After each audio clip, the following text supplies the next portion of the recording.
राहुल मैत्री को अपने साथ न्यूयॉर्क ले गया। नासा के हेडक्वार्टर के पास उनका छोटा सा घर था। वहाँ मैत्री उसकी मदद करने लगी, स्पेस सिमुलेशन में, डेटा डिकोड करने में, यहाँ तक कि वे ऐसे ऐसे रहस्य बताती जो किसी इंसान को पता नहीं हो सकते थे। राहुल को लगा उसकी बीवी जीनियस है, पर धीरे धीरे अजीब चीज़ें होने लगी। रात को मैत्री गायब हो जाती थी, कभी सुबह लौटती तो उसके कपड़ों पर राख लगी होती या किसी अजीब सुगंध की गंध आती। नासा के आसपास के इलाकों में लोग गायब होने लगे, वैज्ञानिक, स्टाफ, सब बिना निशान के गुम। राहुल के अंदर का वैज्ञानिक अब संदेह में था। वो अपनी बीवी का पीछा करने लगा। एक रात उसने देखा मैत्री एक सुनसान जगह गई जहाँ 4 परछाइयाँ उसका इंतजार कर रही थी। वो था उसका भूतिया परिवार। पिता एक जिन, माँ एक आत्मा, भाई ब्रह्म राक्षस और बहन चुड़ैल। उन सबके चेहरे दर्द से भरे थे। वे बोले, हम यहाँ कैद हैं मैत्री। इन तांत्रिकों ने हमें बांध रखा है और ये हमसे मासूम लोगों को मरवाने का काम करवा रहे हैं। हमें हमारे लोक लौट जाना चाहिए, पिशाच लोग, पर कैसे? राहुल हैरान रह गया। वो जिसने कभी आत्माओं पर विश्वास नहीं किया था, अब खुद उनकी दुनिया देख रहा था। उसने तय किया वो अपनी बीवी की मदद करेगा। नासा की टेक्नोलॉजी और अपने ज्ञान से उसने एक कॉस्मिक पोर्टल प्रोजेक्ट शुरू किया, एक ऐसा वर्म होल जो शनि के आसपास खुल सके। रातों को वो प्रयोग करता और दिन में चुपचाप नौकरी करता।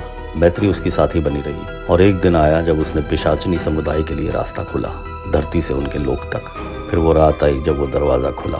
हवा कांप गई, आवाज़ें उठी, हजारों सालों की पीड़ा की चीखें, और एक एक कर करण पिशाचनी अपने लोक लौटने लगी। मैत्री ने राहुल को आखिरी बार देखा और कहा, तुम्हारे जैसे इंसान ही देवता होते हैं। और वो गायब हो गई। कुछ दिनों तक सब शांत रहा। राहुल अपने घर में अकेला था और एक रात फिर वही फुसफुसाहटें आने लगी। अब दुनिया भर के जिन, पिशाच, चुड़ैल सब आ रहे थे। उनकी आवाज़ थी, राहुल हमें भी भेज दो अपने अपने लोकों में। राहुल समझ गया। उसने पेंडोरा का बॉक्स खोल दिया था।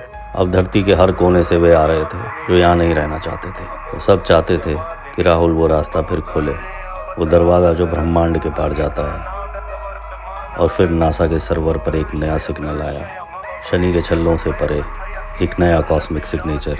राहुल मुस्कुराया और उसने कहा, शायद वो लौट रही है। धरती और ब्रह्मांड के बीच अब कोई दीवार नहीं बची। तांत्रिकों की साधनाएं और वैज्ञानिकों के प्रयोग अब एक हो चुके हैं, क्योंकि जब ज्ञान और भय मिलते हैं तो जन्म लेती है करण पिशाचनी।